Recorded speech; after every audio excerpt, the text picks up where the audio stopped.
Welcome back all dear student. Today we are going to start filling of orbitals in atom.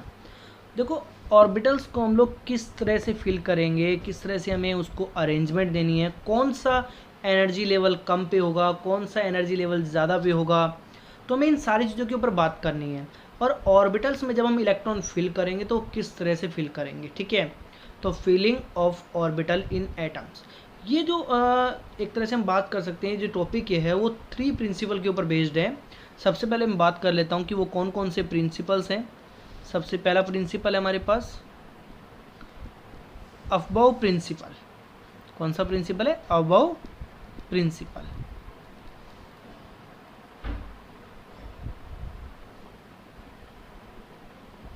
और second जो हम लोगों के पास है hearts rule of maximum multiplicity. Hearts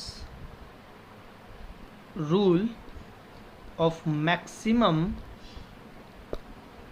multiplicity.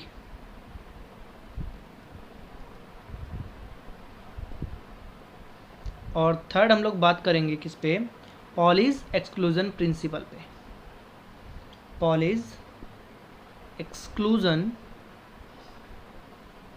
Principal पे। इन 3 चीज़ों के ऊपर हम लोग बात करने वाले हैं। फर्स्ट हमारे पास है अबव प्रिंसिपल, सेकंड हम लोगों के पास है हार्ट्स रूल मैक्सिमम मल्टीप्लिसिटी, और थर्ड है पॉली एक्सक्लूजन प्रिंसिपल, ठीक है। तो सबसे पहले हम लोग स्टार्ट करते हैं अबव प्रिंसिपल। थोड़ा सा इसमें मैं डिस्कस कर देता हूँ हम लोग क्या डिस्कस करने वाले हैं। अबव प्रिंसिपल के अंदर हम लोग क्या करेंगे, एक अरेंजमेंट देंगे किसको? ऑर्बिटल्स को इंक्रीजिंग एनर्जी लेवल के अकॉर्डिंग। अबव एक जर्मनी वर्ड है और जर्मन में इसको अगर हम बात करें तो इसका मतलब होता है बिल्डिंग अप। अबव का मीनिंग क्या होता है? बिल्डिंग अप, मतलब एक तरह से इंक्रीजिंग एनर्जी लेवल्स पे बात करेंगे, ठीक है। और इसके अंदर हम लोग N+L रूल भी स्टडी करेंगे, जिसके अकॉर्डिंग हम लोग एनर्जी लेवल्स को अरेंज करेंगे। नेक्स्ट है हमारे पास Hund's rule of maximum multiplicity. यहाँ पे हम लोग बात करेंगे कि एक ऑर्बिटल के अंदर सबसे पहले सिमिट्री होनी चाहिए एंड देन उसमें हम लोग पेयरिंग स्टार्ट करेंगे। पॉली एक्सक्लूजन हमें ये बताएगा कि एक ऑर्बिटल में 2 से ज़्यादा इलेक्ट्रॉन नहीं होने चाहिए और दोनों के दोनों अपोजिटिवली फिल होने चाहिए। तो ये कुछ पॉइंट्स हैं जिस पे हम लोग 1 बाय 1 डिस्कस करेंगे और पूरा इलेक्ट्रॉनिक कॉन्फ़िगरेशन भी हम लोग यहाँ से सीखेंगे। सबसे पहले हम लोग स्टार्ट करते हैं अबव प्रिंसिपल। देखो सबसे पहले हम लोग स्टार्ट करते हैं अबव प्रिंसिपल। तो देखो अबव प्रिंसिपल में हमें क्या करना है? अबव प्रिंसिपल, इसका मीनिंग जो है मैं आपको बता देता हूँ इनिशियली। अबव का मीनिंग होता है बिल्डिंग अप। क्या होता है?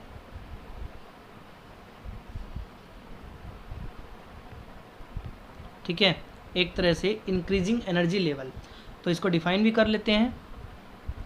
The orbitals are filled in order of their increasing energy level. किसके अकॉर्डिंग अरेंज करना है हमें? इंक्रीजिंग एनर्जी लेवल्स के अकॉर्डिंग, ठीक है। तो सबसे पहले हम लोग क्या करेंगे, जो लोवेस्ट एनर्जी ऑर्बिटल है ना उसके अंदर इलेक्ट्रॉन फिल करेंगे और फिर किसके अंदर फिल करेंगे? हायर एनर्जी ऑर्बिटल्स पे, ठीक है। तो सबसे पहले किस में फिल करेंगे? लोअर एनर्जी ऑर्बिटल में, और फिर किस में फिल करेंगे? हायर एनर्जी ऑर्बिटल में। तो मेनली मैं आपको बता देता हूँ अबव प्रिंसिपल हमें क्या बताता है। एक तरह से इंक्रीजिंग एनर्जी लेवल्स पे ऑर्बिटल्स को फिल करना है, इसका मीनिंग है अबव प्रिंसिपल। अब इसमें ऑर्डर फिलिंग ऑफ ऑर्बिटल्स के अंदर कुछ बताया गया है, उसके बारे में हम लोग डिस्कस करते हैं। देखो एक बार, तो यहाँ पर देखो स्टार्टिंग में हम लोगों ने क्या किया, order of filling of orbitals में एक पैटर्न दिया गया था। वो पैटर्न क्या है? देखो हम लोगों के पास 1s है, 2s 2p है, 3s 3p एंड 3d है, 4s 4p 4d और 4f है, 5s 5p 5d 5f है, 6s 6p 6D है, 7S 7P है, और फाइनली हमारे पास क्या है 8S। क्या है 8S। अब देखो इसको हम लोग क्या करेंगे, एक पैटर्न में अरेंज करेंगे ताकि यहाँ पर कौन सा रूल फॉलो हो, N+L रूल फॉलो हो जाए। कौन सा, N+L। अब जो मैंने ये एक इंक्लाइंड प्लेन में लाइंस डाली हैं उसमें हम लोग एनर्जी लेवल्स को ड्रॉ करते हैं, फिर हम लोग बात करेंगे कि भाई N+L रूल फॉलो हो रहा है या नहीं हो रहा। ठीक है, तो सबसे पहले देखो आपको क्या करना है, एरो के अबव से आना है और एरो तक पहुंचना है। ठीक है, और इस तरह से ऑर्बिटल्स को लिखते चलना है। 1S, फिर हम लोग ऊपर गए, ऊपर से स्टार्ट हुए तो नीचे तक पहुँचते पहुँचते हमारे पास क्या आया 2S, एंड देन 2P, फिर 3S, 3S के बाद क्या आएगा, फिर ऊपर चले जाओ 3P, 4S, और 4S के बाद फिर पीछे क्या होगा हमारे पास 3D, 4P, और फिर 5S। उसके बाद हम बात करें फिर ऊपर चले जाओ तो क्या होएगा हमारे पास 4D, 4D के बाद 5P, 5P के बाद 6S, 6S के बाद देखो फिर हम कहाँ जाएंगे, फिर पीछे जाएंगे तो 4F, 5D, 6P, 7S, and then back 5F, 6D, 7P और 8S। ये एक इंक्रीजिंग एनर्जी लेवल है। क्या है, सबसे लोवेस्ट एनर्जी लेवल किसका है 1S का, हाईएस्ट एनर्जी लेवल किसका है 8S का। सबसे पहले इलेक्ट्रॉन कहाँ फील होंगे, आपके S के अंदर, मतलब 1S के अंदर। ठीक है, अब हम बात करते हैं इसी के अंदर कि N+L रूल कैसे फॉलो हुआ यहाँ पर, वो देखते हैं। तो देखो N+L रूल का मीनिंग क्या है उस पर भी बात करते हैं। देखो अगर हम इस लाइन की बात करें तो N+L का मीनिंग होगा, N हमारे पास प्रिंसिपल क्वांटम नंबर है और L हमारे पास कौन सा क्वांटम नंबर है, मैग्नेटिक क्वांटम नंबर। क्या है, मैग्नेटिक क्वांटम नंबर। एक बार हम लोग इसी को लिख लेते हैं। देखो N+L रूल की हम लोग बात कर रहे हैं। अब हम लोगों के पास फर्स्ट एरो पे क्या है, सिर्फ 1S है ना, सेकंड एरो पे हमारे पास क्या है 2S है, और थर्ड एरो में कौन कौन है 2P भी है और क्या है हमारे पास 3S भी है। तो यहीं से हम समझते हैं कि भाई N+L रूल होता क्या है। N का मतलब क्या है हमारे पास प्रिंसिपल क्वांटम नंबर, और L का मतलब हमारे पास क्या है एजिमुचल क्वांटम नंबर। अब N की वैल्यू यहाँ पर कितनी है 1, और S के लिए L की वैल्यू कितनी होती है 0। ये चीज़ें समझने के लिए आपको प्रीवियस लेक्चर एक बार देखना पड़ेगा। और यहाँ पर 2 है N की वैल्यू और L की वैल्यू कितनी है 0, तो यहाँ पर कितनी सीरीज है 1, और यहाँ पे कितना है 2। अब यहाँ देखो 2 तो हमारे पास क्या है N की वैल्यू, L की वैल्यू कितनी है हमारे पास 1, P के लिए कितनी होती है 1, तो कितना आया हमारे पास 3। 3S के केस में देखो 3 हमारे पास क्या है N की वैल्यू और L की वैल्यू क्या है हमारे पास 0, तो कितना आया 3।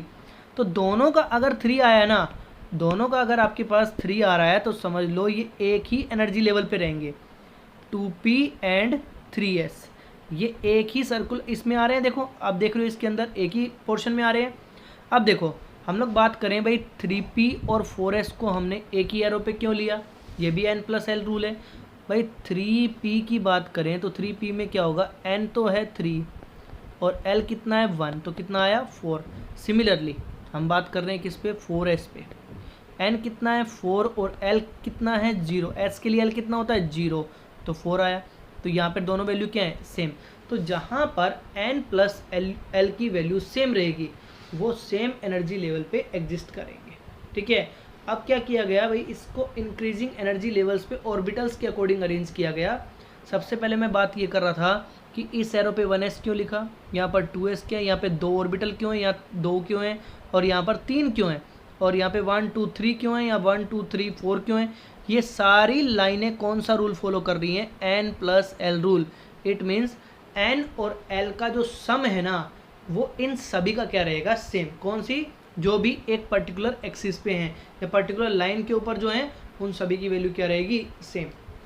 अब इस रूल के बिहाफ पे हम लोगों ने जो अभी एनर्जी लेवल लिखा था उस पर मैं दोबारा बात कर लेता हूँ। एक बार देखो हम लोग बात कर रहे थे जैसे 1S 2S और 2P 3S, इस तरह से हम लोगों ने एनर्जी लेवल्स पे इसको अरेंज किया। अब क्या करेंगे, देखो ये 1S हो गया, ठीक है फर्स्ट लाइन में, और फिर 2s सेकेंड लाइन में, 2p और 3s थर्ड लाइन में देखो 2p एंड 3s, फिर 3p है और 4s है, फिर देखो 3d भी है, 4p भी और 5s एक साथ हैं, सेम लाइन में है, और हमारे पास 4d 5p और 6s ये तीनों एक लाइन में हैं, और ये तीनों एक लाइन में हैं, ये और ये टोटल चारों एक लाइन में है। तो इनमें जो मैं बता रहा हूँ ना, ये पर्टिकुलर इन सभी में कौन सा रूल फॉलो होता है, n+l रूल फॉलो होता है, और इलेक्ट्रॉन्स को फिल करने का यही एक तरीका है। इसी तरीके से हम इलेक्ट्रॉन को फिल करेंगे। इसमें एक चीज़ और मेंशन कर देता हूँ मैं आपको, s के अंदर टोटल ऑर्बिटल जो होते हैं ना वो कितने होते हैं 1, p में जो टोटल ऑर्बिटल होते हैं वो 3, और d के अंदर टोटल ऑर्बिटल होते हैं 5। आपको पता होगा, मैंने प्रीवियस लेक्चर में बताया भी था, अगर s के अंदर ऑर्बिटल एक है तो यहाँ पर m की वैल्यू सिंगल होती है। p में अगर हम बात करें तो -1, 0 और +1 3 वैल्यू होती हैं, तो यहाँ पर हमारे पास 3 आ गया। d की अगर हम बात करें तो यहाँ पर 5 वैल्यू होती हैं, कौन कौन सी, -2, -1, 0, +1, +2। ठीक है, अब एक ऑर्बिटल में मैक्सिमम कितने इलेक्ट्रॉन आते हैं 2, तो p में कितने आएंगे 6 और d में कितने आएंगे 10। तो जब हम इलेक्ट्रॉन को इसमें फिल करेंगे तो ये बात हमें ध्यान रखनी है। देखिए आगे, नेक्स्ट हम लोगों के पास है पॉली एक्सक्लूजन प्रिंसिपल। तो पॉली एक्सक्लूजन प्रिंसिपल में जनरली क्या होगा, देखो N orbital can have maximum 2 electron, एक ऑर्बिटल में मैक्सिमम 2 इलेक्ट्रॉन होंगे, and these must have opposite spin, इनकी अपोजिट स्पिन होनी चाहिए, एक +हाफ और एक -हाफ। अगर ऐसा है तो बिल्कुल करेक्ट है, अगर आपने ऐसा कर दिया तो रॉन्ग, और आपने इस तरह से इलेक्ट्रॉन को फिल कर दिया तो भी क्या होगा, रॉन्ग होगा। तो पॉली एक्सक्लूजन प्रिंसिपल ने सिर्फ ये इन्फॉर्मेशन दी थी कि इलेक्ट्रॉन जो है एक ऑर्बिटल में मैक्सिमम 2 होंगे और दोनों के दोनों अपोजिटिवली फिल्ड होंगे। देखो नेक्स्ट हम लोगों के पास है hunts rule of maximum multiplicity. इस बात का मीनिंग क्या है, देखो अगर मान लो हम लोगों के पास p के 3 ऑर्बिटल्स हैं, p के 3 ऑर्बिटल कौन कौन से होते हैं, you already know, px, py and pz। ठीक है, हम लोग कंसीडर कर लेते हैं हमारे पास टोटल p के अंदर इलेक्ट्रॉन कितने हैं 4, कितने इलेक्ट्रॉन हैं 4, और हमें यहाँ पर अब क्या करना है, इलेक्ट्रॉन को फिल करने हैं। तो सबसे पहले हम लोग क्या करेंगे, सिंगल इलेक्ट्रॉन और सिंगल इलेक्ट्रॉन। तो हमारे पास 3 इलेक्ट्रॉन फिल हो गए। अब हम 4th इलेक्ट्रॉन कहाँ फिल करेंगे, फर्स्ट वाले में। तो 4 इलेक्ट्रॉन फिल हो गए। हमने क्या किया, सबसे पहले एक एक इलेक्ट्रॉन सभी में फिल किए और फिर पेयरिंग की। हम लोगों ने ऐसा नहीं किया, अगर हम चाहते तो हम लोग ऐसे भी कर सकते थे, चारों के चारों इलेक्ट्रॉन px और py में फिल कर सकते थे। This is the wrong way और this one is the correct way. यही क्या है हमारे पास, Hund's rule of maximum multiplicity. दोबारा समझते हैं इसको, electron pairing in pdf orbital can not occur, जब तक पेयरिंग नहीं होगी, कब तक, orbital of a given subshell contain 1 electron, जब तक ये सभी ऑर्बिटल एक एक इलेक्ट्रॉन गेट ना कर लें। तो 1 2 3 एक एक इलेक्ट्रॉन आ गया तीनों ऑर्बिटल में, और अब क्या होगी, पेयरिंग होगी। तो ये किसने बताया था, hunts rule of maximum multiplicity. अब आगे चलते हैं, देखो अब हम लोग बात करेंगे इलेक्ट्रॉनिक कॉन्फ़िगरेशन ऑफ एलिमेंट पे। हम इलेक्ट्रॉन्स को किस तरह से फिल करेंगे ऑर्बिटल्स के अंदर। देखो तो सबसे पहले मैं बात कर लेता हूँ, ये जो मैंने पैटर्न यहाँ पर मेंशन किया है, ये अबव प्रिंसिपल से हमने गेट किया था, और इसमें हम लोगों ने इंक्रीजिंग एनर्जी लेवल्स के थ्रू, जैसे 1s की एनर्जी कम है, फिर ज़्यादा हुई 2s की, फिर उससे ज़्यादा 2p की, फिर 3s की, इस तरह से एनर्जी लेवल्स को बताया गया है। अब मैं आपसे एक क्वेश्चन राइज करता हूँ कि सबसे पहले हमें ये बताइए कि s के अंदर मैक्सिमम इलेक्ट्रॉन कितने आ सकते हैं। तो देखो सबसे पहले हम लोग कुछ बेसिक चीज़ों पे बात करते हैं ताकि एक बार कुछ बैक कॉन्सेप्ट भी रिवाइज हो जाए। l की वैल्यू s ऑर्बिटल के लिए, l की वैल्यू s ऑर्बिटल के लिए कितनी होती है 0, p ऑर्बिटल के लिए कितनी होती है 1, और d ऑर्बिटल के लिए कितनी होगी 2, और f ऑर्बिटल के लिए कितनी होती है हमारे पास 3। अगर हमारे पास l की वैल्यू है, l मतलब एजीमुचुअल क्वांटम नंबर, अब हमें निकालनी है मैग्नेटिक क्वांटम नंबर। क्या निकालना है, मैग्नेटिक क्वांटम नंबर। तो m का फॉर्मूला होता है -l से लेकर के +l, तो माइनस का मतलब ये तो 0 का 0 ही रह जाएगा, क्योंकि 0 से लेकर के 0, और -1 से लेकर के +1 कितने हो गए 3 ऑर्बिटल। यहाँ पे -2 माइनस का 1, 0 + 1 + 2, कितने ऑर्बिटल हो गए टोटल 5। यहाँ पे -3 -2 -1 0 + 1 + 2 + 3, कितने ऑर्बिटल हो गए टोटल 7। अब हमने बात की कि how much orbital in S1, how much orbital in P, तो हमारे पास कितने ऑर्बिटल आए यहाँ से, P के अंदर आए टोटल कितने ऑर्बिटल 3, ठीक है। D में कितने ऑर्बिटल आए टोटल 5, और F में टोटल ऑर्बिटल कितने आए हमारे पास 6, ठीक है। अब हम क्या करेंगे, ऑर्बिटल तो हमारे पास आ गए, ऑर्बिटल तो हमने निकाल लिए। अब एक ऑर्बिटल में 2 इलेक्ट्रॉन्स होते हैं, तो 1 ऑर्बिटल, देखो S में कितने ऑर्बिटल होते हैं 1, तो 1 में कितने इलेक्ट्रॉन आएंगे टोटल 2। P में कितने ऑर्बिटल होते हैं 3, P में ऑर्बिटल कितने होते हैं टोटल 3, तो 3 में इलेक्ट्रॉन कितने आएंगे 6। 5 ऑर्बिटल में कितने इलेक्ट्रॉन आएंगे टोटल 10 इलेक्ट्रॉन, और हमारे पास यहाँ पर है टोटल ऑर्बिटल कितने 1 2 3 4 5 6 7, तो 7 ऑर्बिटल में कितने आएंगे टोटल 14 इलेक्ट्रॉन, कितने आएंगे 14 इलेक्ट्रॉन, ठीक है। अब हमें बात करनी है कि भाई इन इलेक्ट्रॉन्स को हम फिल कैसे करेंगे। जैसे हम लोग बात कर लेते हैं एक सिंपल वे में, भाई S में कितने इलेक्ट्रॉन आ सकते हैं 2, इस S में कितने आ सकते हैं 2, P में कितने आ सकते हैं 6, S में 2, P में कितने आ सकते हैं 6। तो इस तरह से हम इलेक्ट्रॉनिक कॉन्फ़िगरेशन मेंशन करेंगे। जैसे मान लो मैंने आपको कहा मैग्नीशियम 12 का इलेक्ट्रॉनिक कॉन्फ़िगरेशन लिखो, तो हम लोग क्या करेंगे 1s2, 2 इलेक्ट्रॉन हो गए, 2 और 2 कितने हो गए 4, 4 और 6 कितने हो गए टोटल 10 हो गए, 10 और 2 कितने हो गए 12 हो गए। तो यहाँ तक जो कॉन्फ़िगरेशन लिखा जाएगा वो किसका लिखा जाएगा मैग्नीशियम का, किसका मैग्नीशियम का। अगर हम लोगों ने मान लो 14 की बात कर ली सिलिकॉन को लेकर के, भाई सिलिकॉन का इलेक्ट्रॉनिक कॉन्फ़िगरेशन लिखो, तो 12 तो हो गए।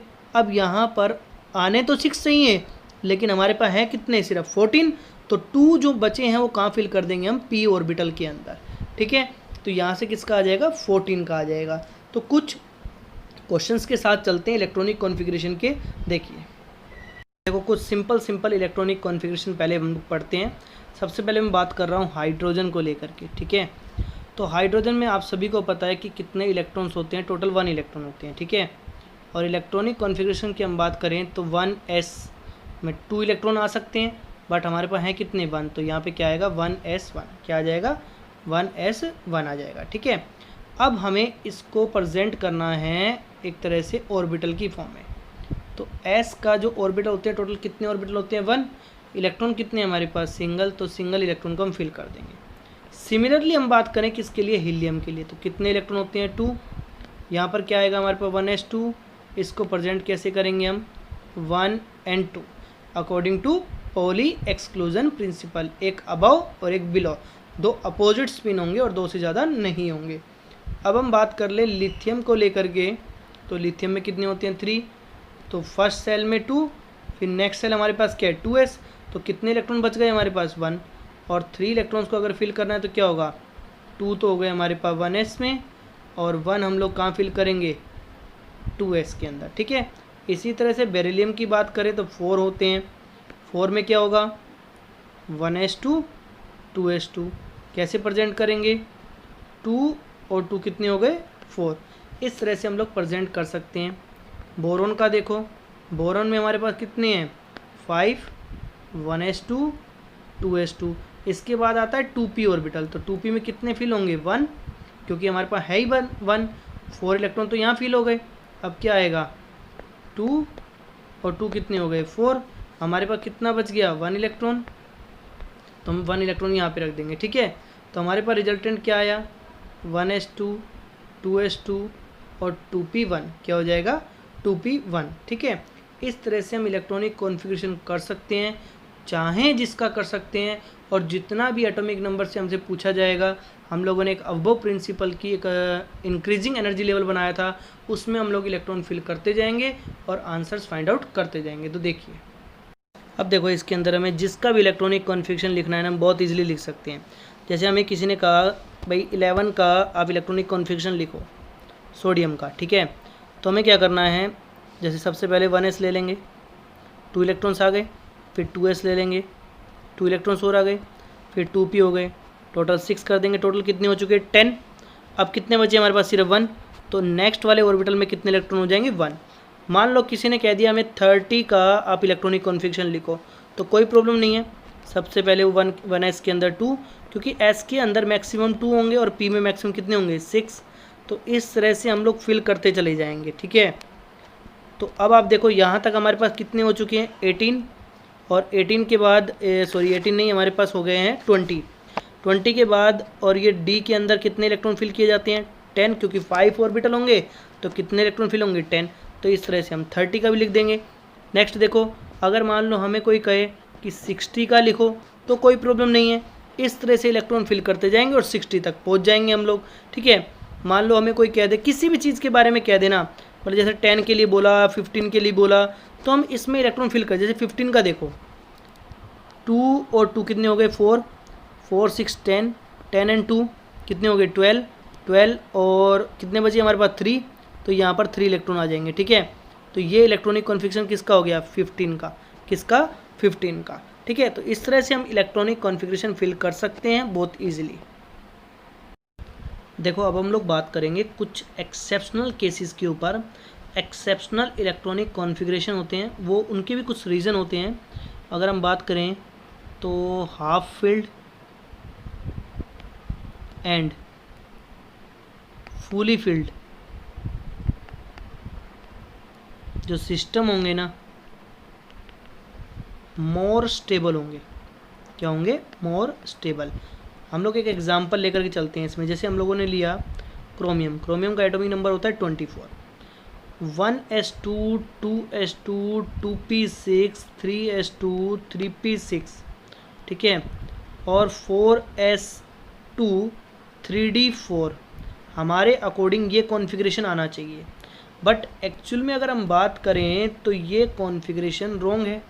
और एक्चुअल कॉन्फ़िगरेशन इसका क्या होगा 1s2 2s2 2p6 3s2 3p6 4s1 and 3d5। तो आपने देखा ये एक इलेक्ट्रॉन कहाँ एक्सचेंज हो गया d के साथ। एक्चुअल में कॉन्फ़िगरेशन ये होना चाहिए था, बट ये गलत है और ये क्या है सही।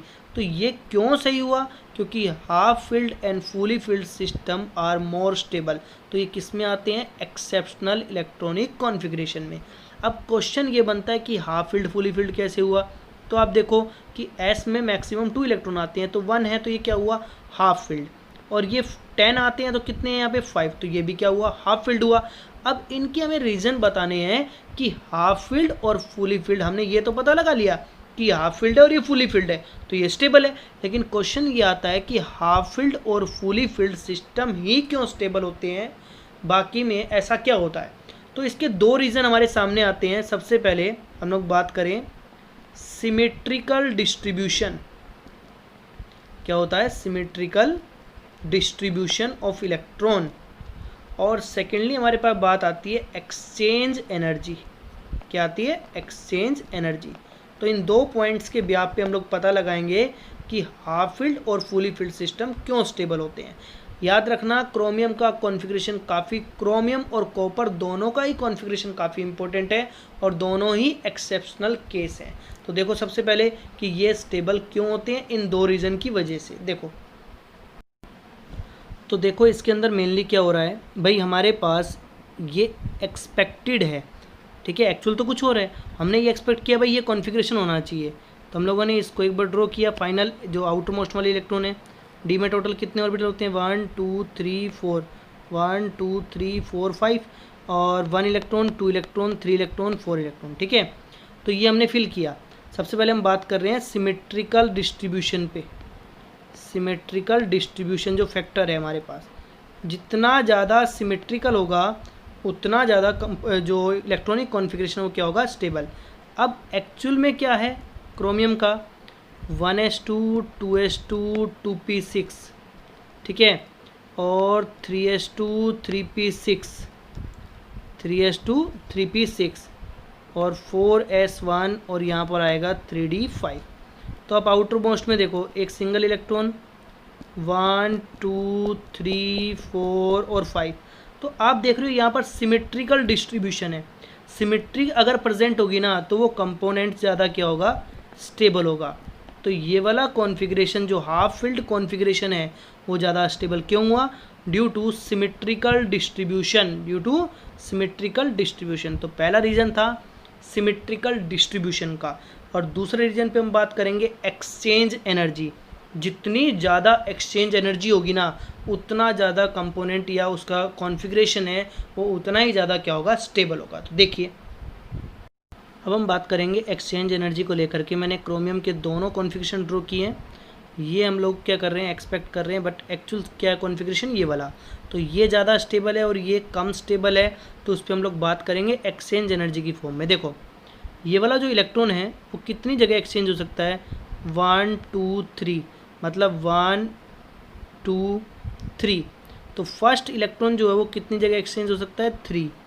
जो सेकंड वाला इलेक्ट्रॉन है ये वाला, वो कितनी जगह एक्सचेंज हो सकता है? आगे 1 और ये 2।